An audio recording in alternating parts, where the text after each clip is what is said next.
ঘূর্ণিঝড় রেমালের তাণ্ডব পরবর্তী ক্ষয়ক্ষতির সার্বিক খবর জানতে মোংলা থেকে যুক্ত করে নিচ্ছি সহকর্মী আবুল হাসানকে। হাসান, নিশ্চয়ই আপনি আমাকে শুনতে পাচ্ছেন। রেমালের তাণ্ডব পরবর্তী সার্বিক যে কি অবস্থা সেই তথ্য একটু জানাবেন, পাশাপাশি এই এলাকা এখনো বিদ্যুৎহীন অবস্থায় রয়েছে কিনা সেটাও একটু জানাবেন। ওয়ালটন ফ্রিজ কিনে অনেকের মতো আপনিও হয়ে যেতে পারেন মিলেনিয়াল। সেরা পণ্যের সেরা অফার। ফেরদৌসী, ঘূর্ণিঝড় রেমেল উপকূল অতিক্রম করে গেলেও এখানে কিন্তু আতঙ্ক কাটেনি।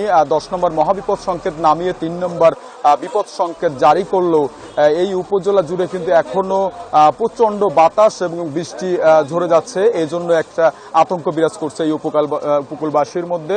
এদিকে ক্ষয়ক্ষতির কথা আপনি জানতে চেয়েছেন, এরই মধ্যে কিন্তু ক্ষয়ক্ষতির বিষয়টা কিন্তু উপজেলা প্রশাসন সেটা নির্ধারণ করতে পারেনি। তবে গতকালকে যে আঘাত এনেছে এবং এই ঘূর্ণিঝড় রেমালের যে প্রভাব, সেই প্রভাবে এই উপজেলায় অন্তত 60,000 মানুষ কিন্তু পানিবন্দী হয়ে আছে এবং 8,000 গাছপালা এবং কাঁচা এবং আধা পাকা ঘরবাড়ি কিন্তু বিধ্বস্ত হয়েছে। এছাড়া এই এলাকার প্রায় 2,000 মাছের ঘের কিন্তু পানিতে তলিয়ে গেছে। আর সুন্দরবনও কিন্তু প্রচন্ড তাণ্ডব চালিয়েছে। তবে এই মুহূর্তে সুন্দরবন বিভাগের যারা দায়িত্বে আছেন তাদের সাথে আমি কথা বলেছি, কিন্তু তারাও আসলে কতখানি ক্ষয়ক্ষতি হয়েছে সেটি কিন্তু তারা এখন পর্যন্ত নিরূপণ করতে পারেনি। তবে গাছপালা যে ব্যাপক ক্ষয়ক্ষতি হবে সেই আশঙ্কাটা তারা করেছে।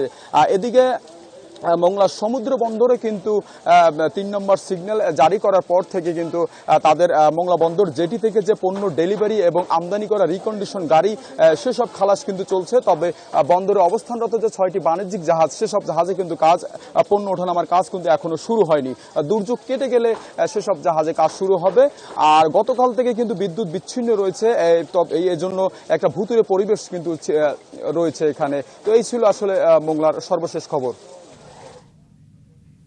আবুল হাসান, আপনাকে অসংখ্য ধন্যবাদ। দর্শক, মোংলা থেকে আবুল হাসান জানাচ্ছিলেন এবং সেখানকার যে সার্বিক পরিস্থিতি আমরা শুনলাম, সেখানে পরিস্থিতি এখনো খুব একটা ভালো না, কারণ মানুষ পানিবন্দী অবস্থায় রয়েছে, বিদ্যুৎহীন অবস্থায় রয়েছে এবং সার্বিক ক্ষতি এখনো প্রশাসন আসলে বুঝে উঠতে পারেনি।